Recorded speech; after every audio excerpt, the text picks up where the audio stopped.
Civilians escaping conflict in Yemen have sought refuge in the country's embassy compound in Mogadishu, living under difficult conditions. A Saudi-led Arab coalition intervened in Yemen's civil war in March to restore the government, toppled by Iran-allied Houthi forces, but civilian deaths and a dire humanitarian situation has alarmed human rights groups.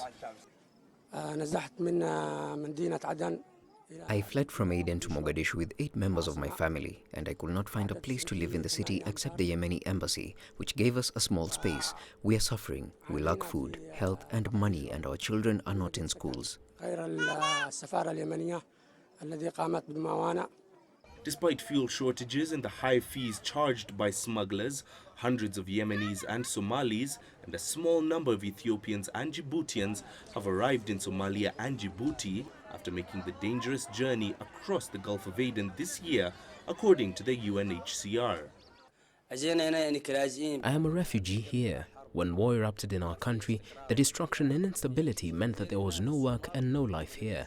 I've been here for 5 to 6 months, and it's so difficult for me because I don't speak the Somali language and I do not have anything like food or water. The UNHCR is refurbishing 2 buildings in Somalia to serve as reception and transit centers for Yemenis, as well as Somalis who may want to return home. Deteriorating security, fuel shortages, and the failure of communication networks in Yemen have made it very difficult for agencies to help those affected by violence.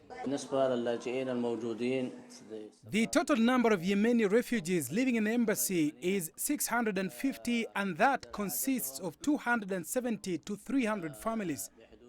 They are living in very difficult conditions, especially because of the rainy season in Mogadishu at the moment.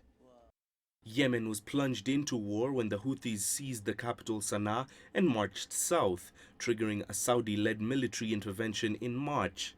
The conflict in Yemen has killed over 6,000 people and displaced millions since Houthi rebels allied with Iran seized the capital, Sanaa. Mahemutwa, CCTV.